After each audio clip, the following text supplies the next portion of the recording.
Of course, Tazzy went to overtime on Friday night. New Zealand got it done by 2. They're in another close one here. Campbell puts it on the floor, down by 1. It's been Johnson's afternoon, and it's David Johnson's moment. What are they thinking, Joel? He's been lights out, as you mentioned. 33 points. And they leave him virtually, for him, in the context of this game, wide open. Well, great action there by Tasmania to set up that penetration kick out. Johnson, and look at him line this one up. What an angle. Splash. DJ from deep. 33 big ones. Defend the island, Olgun. Tazzy just keep their hopes alive in NBL 26 with a big win. David Johnson was outstanding. Scott Ruff was emotional post-game as well. And one of the more enjoyable moments of the last round of NBL. This is the ESPN Aussie Hoops Hour podcast. Kane and Olgun here with you with plenty to discuss. We are going to hit the drama in Adelaide over the last week or so, including the fallout from that little brawl that we had in Brisbane. We're going to talk about Josh Giddey and whether he was an all-star snub. Could Brian Goorjian be on the road to another NBL championship? And plenty more in this show. As always, get involved. And I've really enjoyed the conversation on the ESPN Australia YouTube page. Jump on there. Let us know your thoughts. Get involved in the conversation. Rate, review on your podcast platforms. We really appreciate it.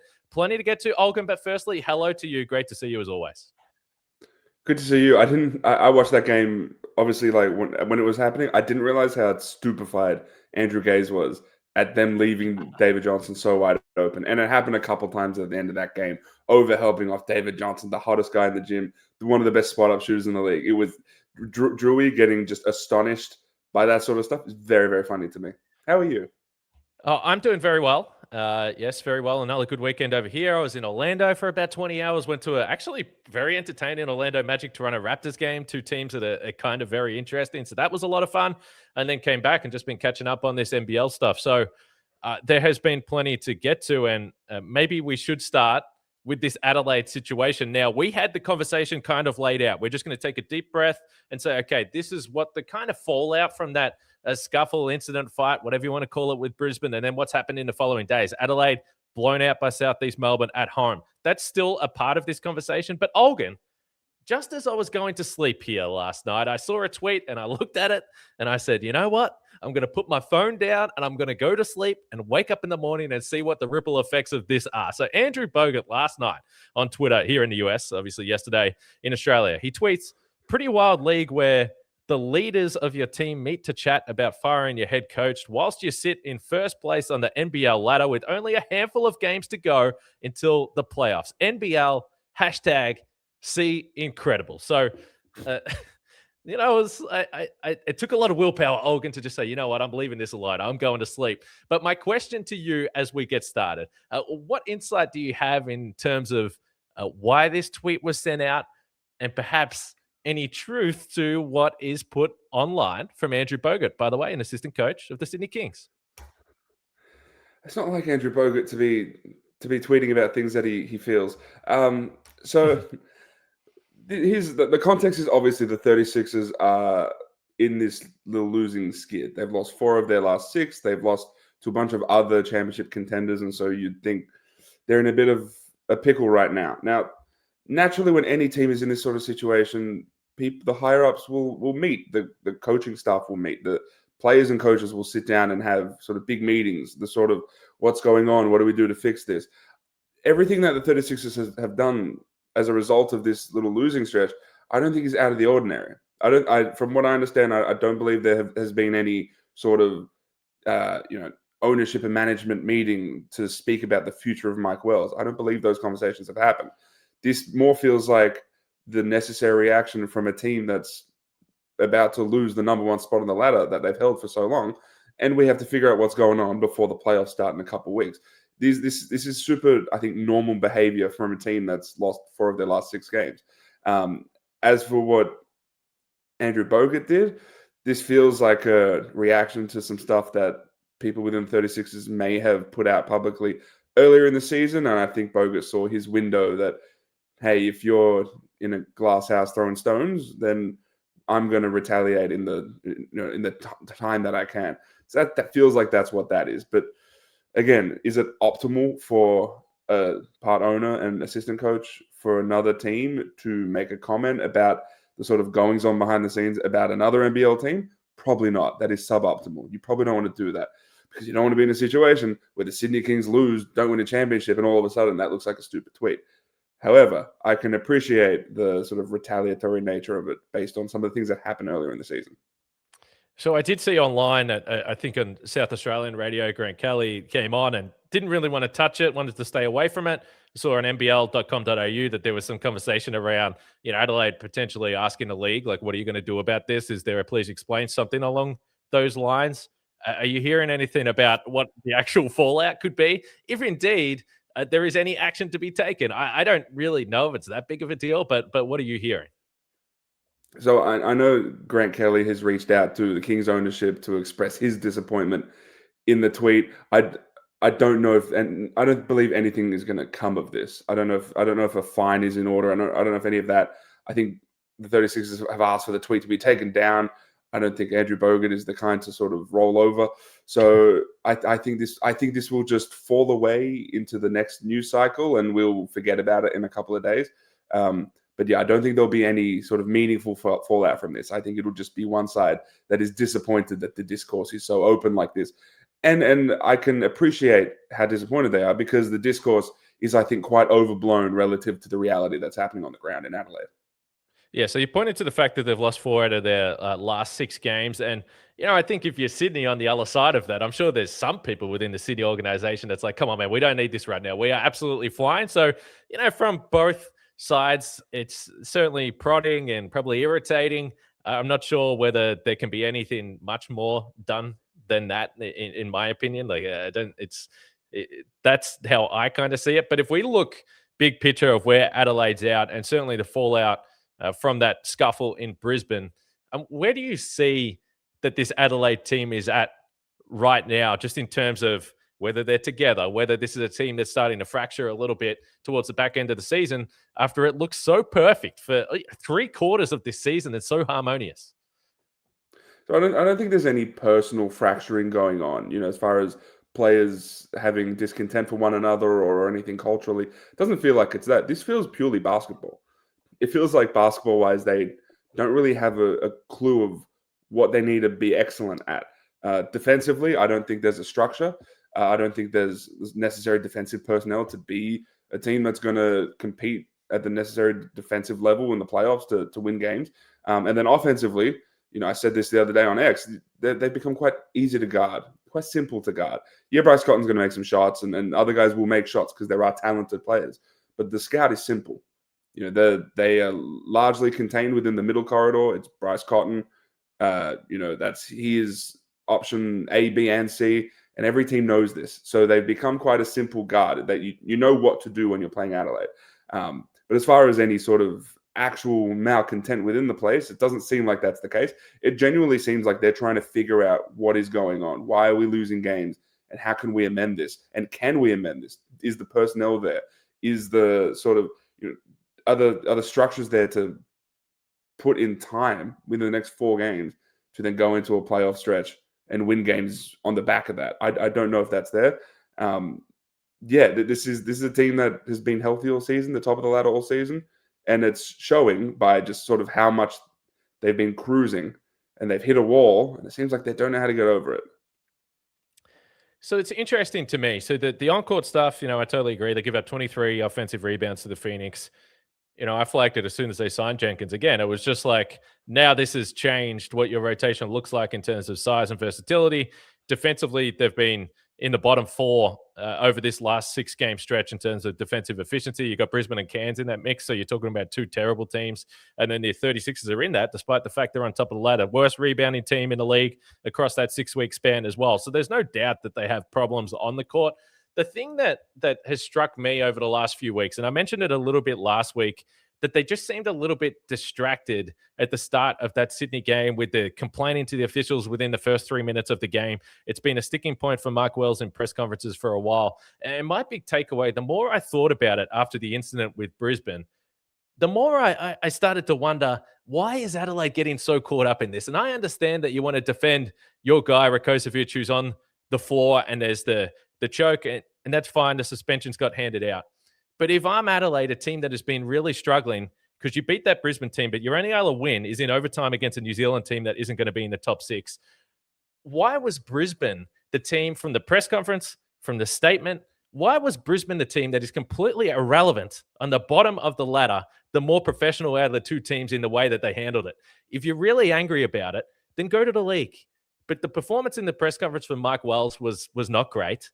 And then it seemed to linger for a few more days. And this is an Adelaide team that got a 30-plus point win. They're trying to win a title. They should not be caring about a team on the bottom of the ladder and an incident that is done and dusted now. And between the concerns with the officiating and complaining to the way that they responded to the incident with Brisbane, and now even in this loss to Southeast Melbourne Phoenix, now granted, Mike Wells was asked about the schedule, and he said, I don't want to make excuses, but the schedule's been really challenging. They did play 3 games in the space of 6 or 7 days. But before that, they only played 2 games in the space of 2 weeks. Like, we are at the point of the season where this Adelaide team has been so perfect and so together and just playing brilliant basketball all season that, to me, they just seem a little bit distracted. And I just think they need to get back on track, because I think they can still win the title.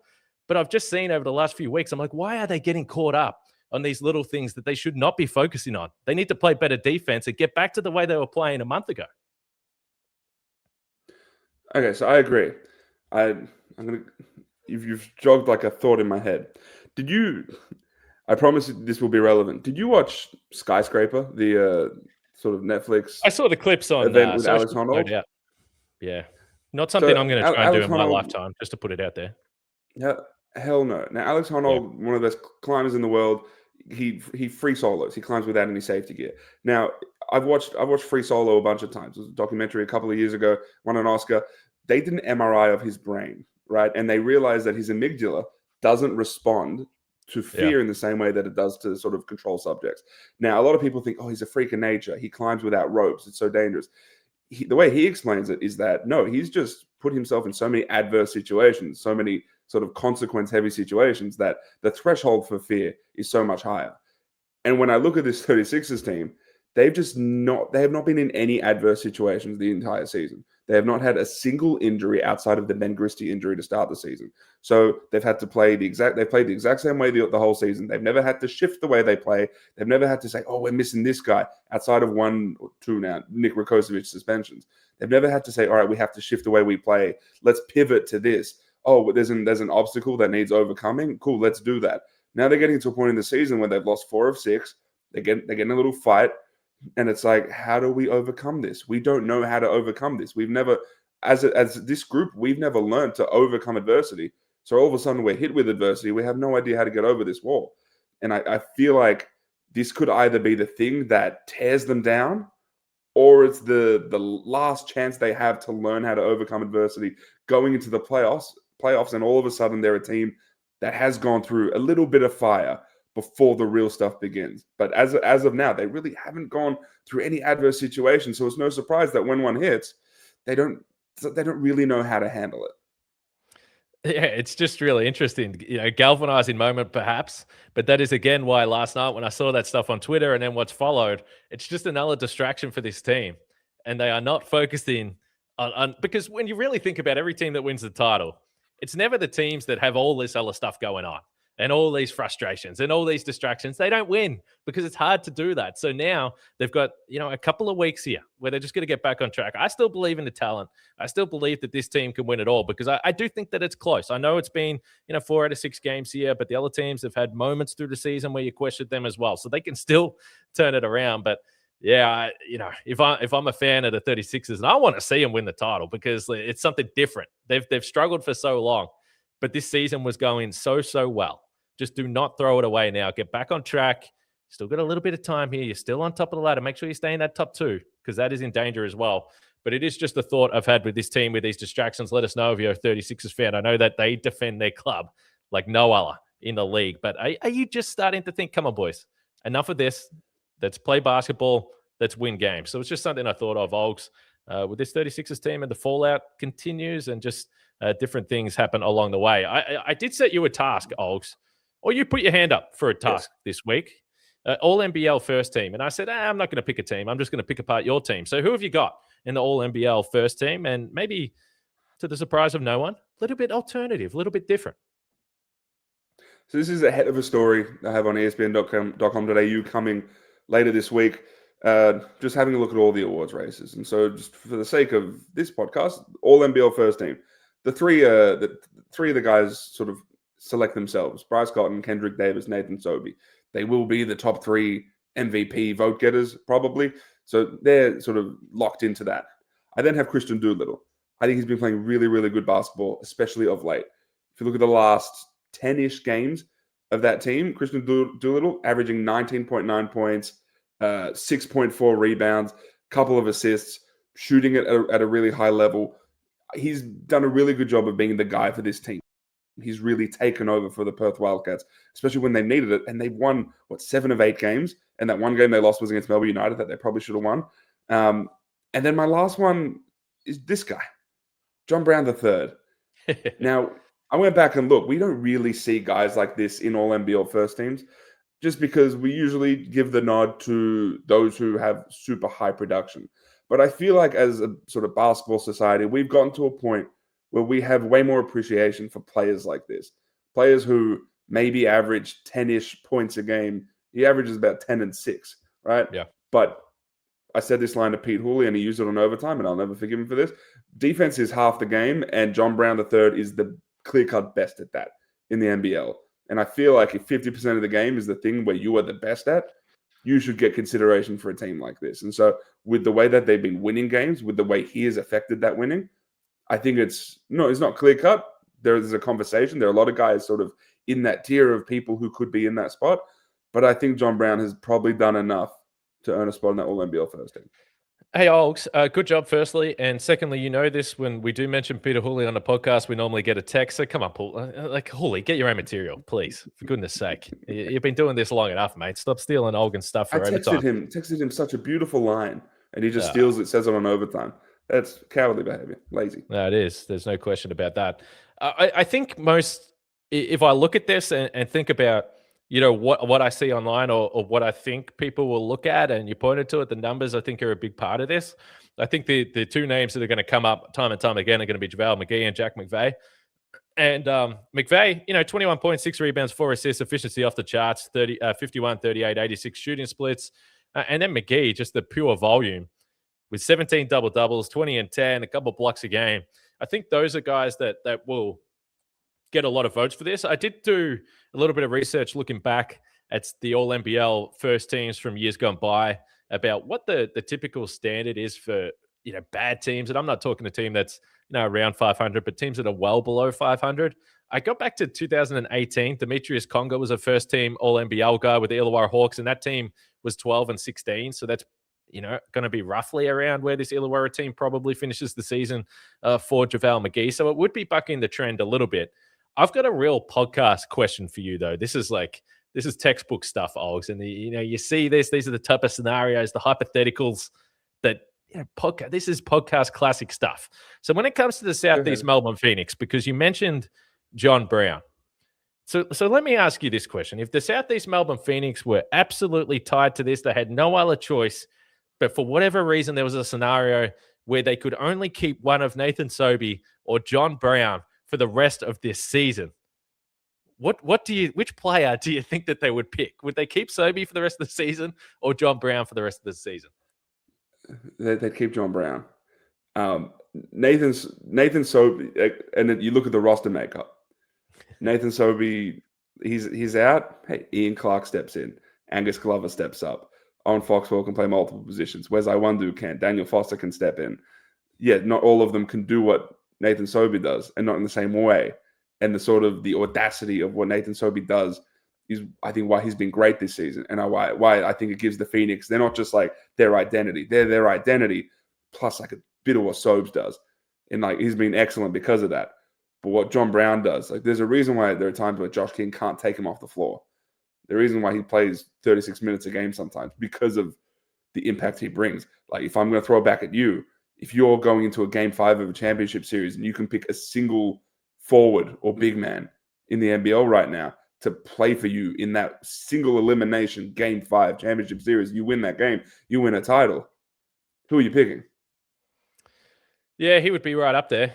And particularly when you look at the All-NBL and the different names that we talk about, whether it's Joe Luala-Chul, who I think has just been a little up and down this season. And then, the free throw stuff to me really does matter because they've lost so many close games.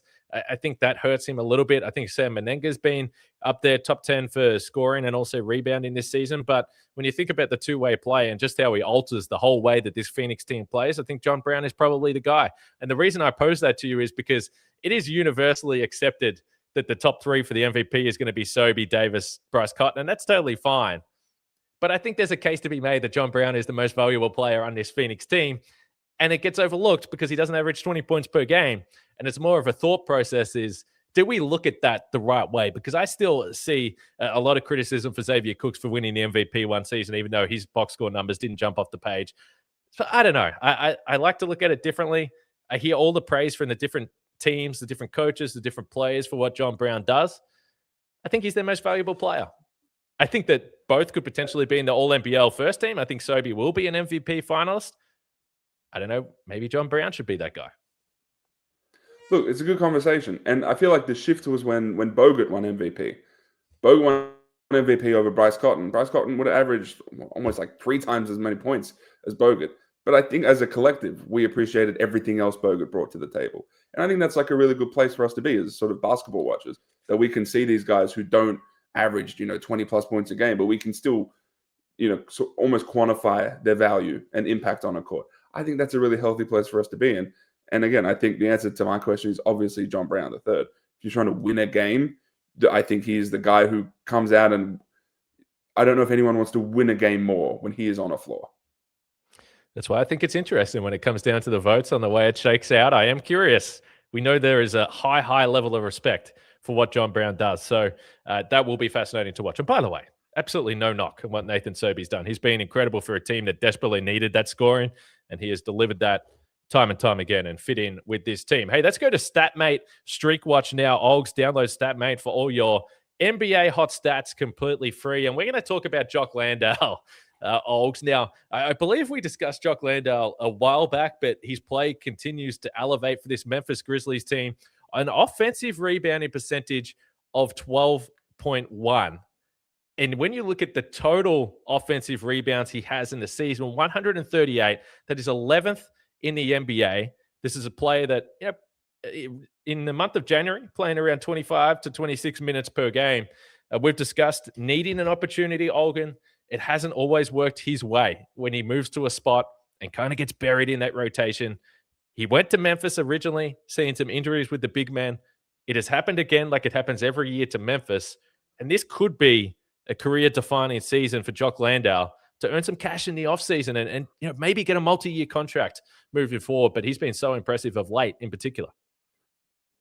Yeah, and coming off the back of talking about John Brown, offensive rebounding is so unbelievably important. The extra possessions, especially in an NBA game. But Jock Landale has effectively all of his counting stats, except when you look at offensive rebounding, he's almost tripled his counting stats relative to last season. So what he's doing on that end is so impressive, especially as someone who has come in on a vet minimum contract. He knows that he's obviously has to show off the skill set, but he's also got to show off that he can do the dirty work. And he's doing exactly that. And I think it's the inevitable conversation with someone who is that effective on that contract is he going to stay on this Grizzlies team? Yes, he signed with them because the opportunity was there. And I think so far it's been a picture-perfect season as far as absorbing those opportunities and making the most of them. But then I wonder, with what he's shown, with the skill set he's shown, with how good he's been on the offensive glass, is there a contending team that says, hey, the trade deadline is less than a week away. We want Jock Landale and that contract on our team? It's really ironic in a sad way because Jock Landale was playing some minutes for that Houston team. They bring in Steven Adams. Steven Adams looks like maybe he's never going to get healthy again. Not only does Steven Adams get healthy, but the man is just an absolute beast. You talk about offensive rebounding percentage. His is in the 20s, and it fit exactly that style. The Houston Rockets, the number one offensive rebounding team in the league. But now Steven Adams is out for the season. Jock Landale is still healthy. It's, sliding doors moment, but he essentially lost his spot in Houston because of Steven Adams, and then this is the way it works out. So it's going to be fascinating to see what it looks like.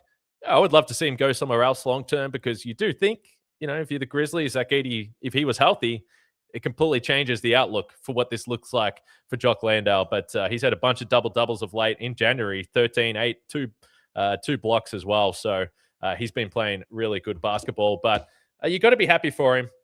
As I said, he hasn't had some great luck over the course of his career. But anyway, download StatMate to play more or less. Just make 5 player predictions daily for your chance to win $1,000, Olgs. Now, we talked about the Sydney Kings a little bit in relation to what's gone down with the Adelaide 36ers, but Brian Goorjian has done some excellent stuff with this team. He jumped on Nothing But Net Aussie Hoops last week, and I asked him what winning a title would mean to him in 2026. Everything, being, it's all about winning and what happened in the past. And you're right, it's been a long time since I won a championship or been involved with a championship team. But I got to say, and even coming back from Asia, from the EASL, it's been 4 years here, and 3 of the 4, I'm going to be in the top 4 and knocking on that door. And this team is the best team that I've coached since I've come back. It's year 2 of a build. I'm with a strong franchise. Excuse me. And wow. I'm sorry. And I like my pieces and think I'm in the mix. We are in the mix. And as you said, winning a championship now and not just being in the mix, because it has been a long time, would mean a lot to me and the organization. Hey, the first point I'll make is someone who's just dealing with a little tickle in the throat, just some real dryness around. A man, a strepsil or get him something. They just came up. Yeah, they just came up shoot around Olgun. Maybe he was yelling at the fellas to smart. Was he rebounding? We got a big game. We got a big game coming up. But that's Brian Goorjian, and I thought it was a really interesting comment there, Olgs, because he's been outspoken a little bit, and we heard from even Scott Roth in the last 2 weeks about the criticism that Brian Goorjian has taken. That's not fabricated from Scott Roth, in my opinion, because I've seen it. I was in Paris with Goorjian, where there was a lot of scrutiny on this Boomers team, and there has been a lot of conversation around the fact that this guy's done. When's he going to retire? Well, this year, after early in the season, maybe some question marks about the way that they were playing, he has got this team absolutely humming, despite the fact that there has been adversity. His last title was in 2009 in the NBL, Olgun. It would be a remarkable basketball story, and an addition, not a required addition, but an addition to the Hall of Fame resume of Brian Goorjian. When was Goorjian's first title? First title was 1992. What do we think the largest length between first and last, or first and most recent title is? Man, he's got it. That's if he probably has it already, but but if he gets this one, then that's an untouchable record. I appreciate Gorge at 72 and how much he cares. Because he doesn't have to. He could be really comfortable in the position, and no one would really blame him for doing that. But the way he has this team playing, we speak about identities of teams, and he has this team playing to his identity. And when you speak to other players, they tell you, man, everyone on that team can guard. Then they go and get Torrey Craig, and it's like, man, they got another guy who can guard multiple positions. Torrey Craig was someone who was guarding, the other day, Andrew Andrews and Jack McVeigh. He's someone who can guard effectively 1 through 4 in the NBL. And again, the way Gorge has these guys operating defensively and how they're able to leverage that and turn it into what they do offensively.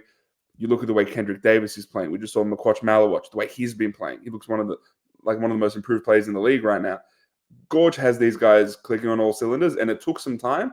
It took some early teething, but what he has these Kings doing, number 1 defense in the league, top 2 offense, easily best net rating in the league, is unbelievably impressive.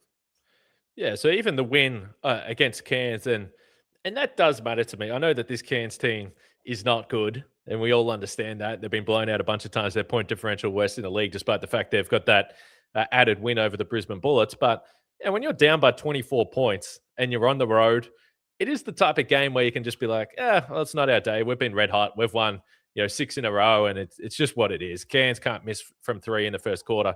But the way that they were able to dig into that game, Torrey Craig even had 3 fouls in the first quarter of that game, but they dug in and they picked up the win. This is a team, again, like you talk about being harmonious, and they are deep. And there were 7 guys that played 15-plus minutes in that win over Cairns. You had Kwatnoi that was in that mix as well. Sean Bruce, who's been important when they lost a bunch of players. He didn't even play a minute in this game. So they just got weapons on weapons on weapons. And fingers crossed, they look like they're starting to get healthy. But I think as someone that, as we both are, I mean, someone on Twitter did say I was a Sydney Kings reporter the other week, Olgun, which I'm actually a rival of Sydney as someone that is from Melbourne or from Geelong. So I found that pretty humorous. But just aside from that, just the story of Brian Goorjian, and to your point, his age and just the care factor. Look, even if I take away our job, Olgun, every time I get the privilege to chat to him about the game of basketball, whether it's on the record or it's off the record, I always walk away just remembering why I love basketball and how passionate I am about it, and seeing this guy who is the absolute gold standard and just doesn't look like he's lost a scrap of energy for what he does on a day-to-day basis. And more than anything, on a human level, I just think it's so cool to see this guy and how much of an ambassador he's been for the game. And I couldn't have any more respect for him. And to me, it's always a shame, some of the stuff that's been said about him in small circles across the last couple of years. Yeah, you and I have an opportunity to speak with Gorge on a regular, semi-regular basis, and you'll have long conversations with him, and he'll inevitably just like veer off into sort of speaking about different stories from, hey, this guy from the 90s, this guy from the 2000s, like, hey man, and these are names I don't know, but there's just so much history in that dude's brain, and the fact that he was such a prominent part of Australian basketball history, while also being at the forefront of what Australian basketball is right now, still at 72. Again, I've said it before, but the way he's been able to sort of ride the wave of the game and stick with modernity, I think has been really impressive. And I look at what Kendrick Davis is doing right now, and I contrast it to what Kendrick Davis was doing last season.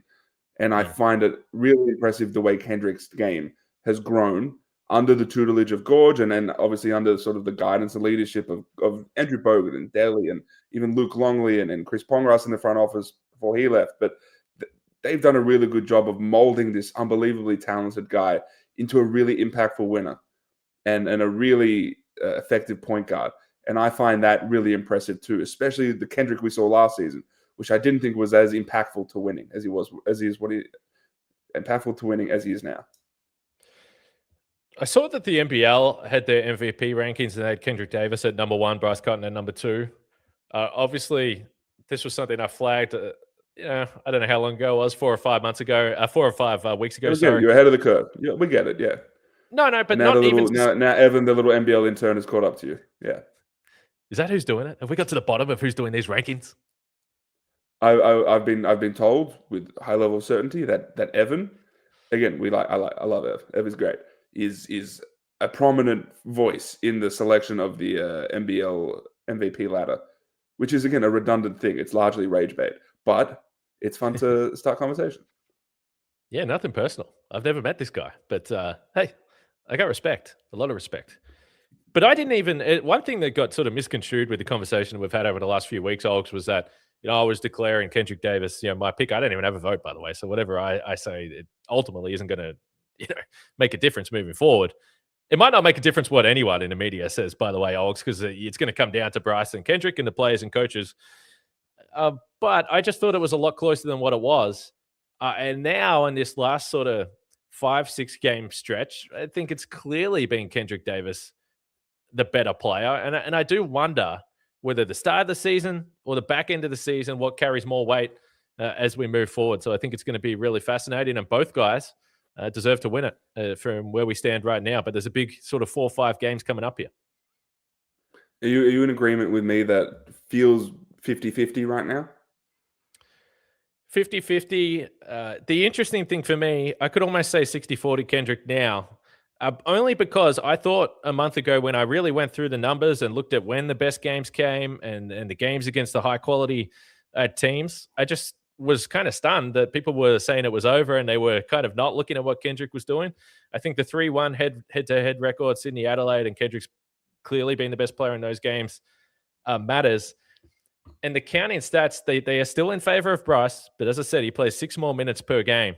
And I'm not discrediting him for that because the guy's an Iron Man. And to watch him play is an absolute joy.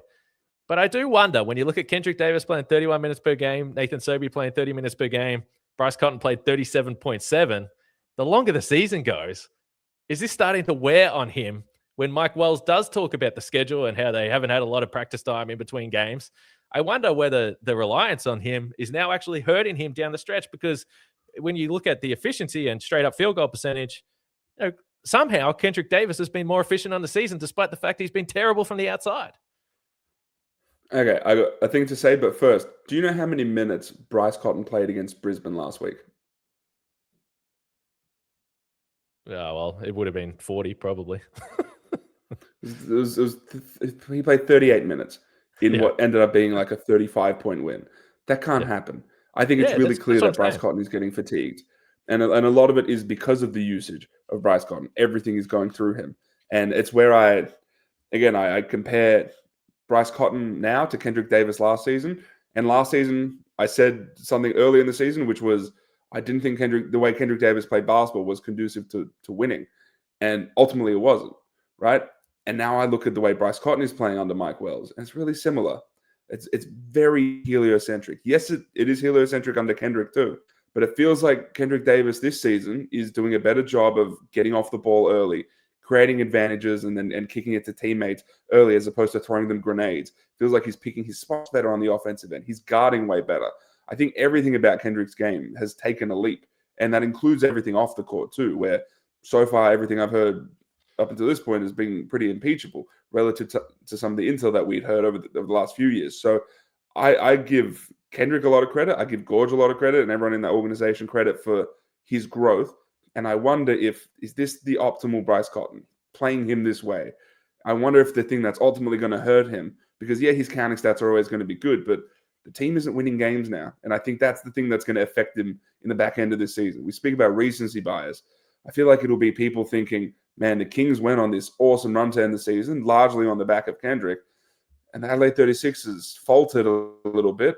Everything is through Bryce. So is that Bryce's fault? I wonder if that's how players, coaches are going to be thinking about it. And then there's also a personal side of this. Do players and coaches, are they friends with Bryce? Do they want Bryce to win? So they're not going to vote for Kendrick. They vote for Sobey, maybe. I can guarantee you that every vote out of Southeast is not going to vote for every vote out of Sydney is not going to be voting for Bryce Cotton, and every vote out of Adelaide is not going to be voting for Kendrick. So I'm curious what the politics that also comes into players, the captains and coaches voting for this award. The one thing I would say as we put a bow on this one, I still think that both of these guys would care more about who wins the title. I think that they would care about MVP, but they want to win a title more, and their grand final MVP would mean more. We might still see these guys in the playoffs. And I do think that the way that the schedule generally is laid out in the playoffs, particularly if Adelaide can find a way to hang on to this top two, the games are so spaced out. Bryce is going to be in a really good position to get healthy, to get fresh, and potentially absolutely tear a playoff series apart. So that would be the positive, I would say. But yeah, they're in a bit of a grind right now. And he's just playing so much. And you've got to give him credit for that. I would argue that, you say that he should get more rest. And I would bet that, Bryce is the one that's like, no, I want to keep playing because that's who he is. He's a great. He doesn't want to come off the floor at any point in time, no matter how much they're winning by. But sometimes got to be a bit of self-preservation. I agree with you. And let me end on one last stat. Did you know that this is about to be the 9th straight NBL season where the MVP is either going to Bryce Cotton or a Sydney King? No one outside of Bryce Cotton or a Sydney King has won an MVP in the last 8 seasons. And that'll be the case again this season, 9 in a row. For the history side of it, it'd be pretty cool if he won it again, though. I just want to throw that out there. This guy just keeps stacking the awards. He's going to get the scoring title again. It's just absolutely absurd. Last one we've got. This is the time of year. We've hit February where the S word gets thrown around, Olgun.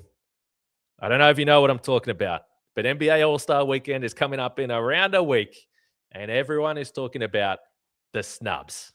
The snubs are what everyone wants to talk about, and Josh Giddey was not an All-Star reserve. He's averaging around 19 points, 9 rebounds, 9 assists per game. Bulls team in the mix for the play-in where they perennially live. Was Josh Giddey a snub from the All-Star game?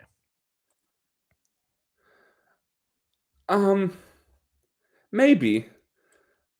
I'm not going to take a hard position on this, and I feel bad that I'm not going to. But man, basically 1999 feels like All-Star numbers. And the Bulls haven't been so bad that you sort of completely take him out of the conversation. I feel like if he doesn't do his hamstring and miss a couple of games, I think maybe he's more in the conversation than he previously was. I find it fascinating that Pascal Siakam is as good as he's been. They're the worst team in the East, and he's somehow made this All-Star team. I think if Josh made it, it would be a completely reasonable and warrantable selection. Him not making it is also not unreasonable at all. But it would have been nice to see him get his first one. First year of the contract, $100 million player, still just 23 years old. It would have been really cool for Australian basketball. Again, the numbers, I don't know what more he could have done outside of played a couple more games. So I was in Chicago, or I was in Atlanta, rather, when last time the two fellas played, Giddey and Daniels, and I asked him, because at that point, this was before the hamstring injury, whether it was something he thought of. And for the most part, he gave an answer that was pretty diplomatic, Olgs, around, if the team keeps winning, you tend to get those types of awards, and it would be a good acknowledgement. But as soon as Great 10 out of 10 answer. Yeah, absolutely. But as soon as I did mention potentially being an All-Star, he did get this big smile on his face. And as I was asking it, I just thought it was so cool, because I think that this is something that you should really care about. Like, this is a significant milestone to hit for the first time. We saw some of the reaction videos. Jalen Johnson in Atlanta, almost emotional with getting there for the first time. Jamal Murray, Denver Nuggets, has been battling away. Kind of surprising he hasn't been there before, but he's been a slow starter. Traditionally, he became an All-Star. So as soon as I saw that, you could almost tell that this is something that would be really cool to him, I was really hoping that he did get there. But I don't think he's a snub, only because he's only played in 4 of the last 18 games. And I think that does hurt. Now, Siakam, the numbers are 23-7. They're okay. I did see a tweet, not verified, but I'm going to run with it, that this was the worst record a team has had for an All-Star since the Lakers and Kobe in 2016. Which sounds about right, because you just don't typically get an All-Star when you are this bad. So could there have been a reason that you put Josh Giddey in? But I would say that the cool thing is, and the bigger story here is, that if he didn't miss those games, I'm almost certain that he would be an All-Star. And think about that, from where we were 2 years ago, where Josh Giddey is getting traded out of OKC. And you know this, over this part of the world, anyone you spoke to, they basically disregarded him. He can't shoot. He's not a player. Look at the Thunder. They're great. They got Caruso. This is the greatest trade of all time. Now, they went on to win a title. That's totally fine. But in the space of 2 years, he has at least proven himself to be an All-Star caliber player. We'll see what the Chicago Bulls do as a franchise. But that's the big story to me, Olgs, seeing his development and really take over as a leader for this team. And the Bulls umming and ahhing over the course of the offseason. Oh, do we re-sign this guy? Is he worth this amount of money? Yeah, he demonstrably is. Yeah, he's injured right now. If he keeps playing like this, Olgs, if he keeps playing like this, and indeed, as you pointed to, 23 years old, gets better, as you would suspect that he would when the developmental curve, it's going to be a bargain. Oh, 100%. And the next contract he gets is going to be more than double what the current one is. And right now, he's probably one of the better contracts in the NBA based on the production. And look, I'm saying this, speak to your boy Giannis. Tell him, hey, that calf, got to rest that calf. Stay home. And hopefully there's a spot that opens up. And maybe that's one that Gid can slot into. Yeah, it's a good point you make. So Giannis, obviously an East All-Star. He is not going to play in the All-Star game, you wouldn't think, unless I said to you, he really does care about this. Can't be messing around with those calves. You know that, especially with him. He's had history with it. Tell your boy. We don't know what team he's going to be on come All-Star weekend, so we'll see what happens there in the next few days. Trade deadline coming up this Friday morning in Australia. But he is listed as one of the celebrity coaches, so we'll see. I hope Giannis is there. We haven't had a chance to create some content for a while, so that would be cool. But yeah, there could be a replacement player coming in the East. I suspect it would have to be a world player. There's chatter around Joel Embiid, who, by the way, should be an All-Star with the way that he's been playing and the numbers that he's put up despite missing some games as well. But to me, Joel Embiid, you played for the USA, man. You had your chance to play for France, and you didn't play for France. So don't turn around now and say you're playing for the world team at All-Star weekend. Get out of here with that. You're in the US, and if you don't get selected and they have to go to international and they pick Josh Giddey, that's the way it is, man. You had your choice. That's what you picked, dogs. Yeah, Joel Embiid, clear-cut American man. And then Şengün, just ignore him for a little bit. And then he's in the West, though, so I don't know how this works. You know what I mean? Nor do I, Kenny. I got no clue. The replacement probably has to come from the East. So you're right. Şengün, he could be a snub, no doubt. I'm sure they feel that way. But I don't know whether it has to come from the East. But anyway, Josh Giddey is having a fantastic season. You did mention the fact you've got this story coming up with the awards on espn.com.au. Anything else as we bring this one to a close? Not that I have planned. If you haven't already, go ahead and read my story from last week, which was wrapping up the best performers from the National Performance Camp. Guys like Luke Paul, Yaya Bassaran, Will Hamilton, Isaiah Jorgensen, a lot of talented guys there. So I did a story from my time in Canberra. But yeah, awards race in the NBL coming up this week. Check it out, espn.com.au. Good stuff, mate. We like it. So, yeah, go check out the content there from Olgs. Get in touch with us on social. Jump on the ESPN YouTube page. There was lots of interesting stuff. Maybe some conversations today that Adelaide fans won't like. Just remember, I'm riding with you as my pick for the NBL title, so I need you to figure it out. But where are you at, 36ers fans? You are parochial. You are defensive of your team, but are you concerned with what's going down here over the last week or so? But yeah, we appreciate everyone jumping in, getting involved in the conversation. For myself, for Olgun, for our producer, for Tessa, who just said, wrap this thing up. I got another show to get to. This was the ESPN Aussie Hoops Hour podcast. We'll see you next week.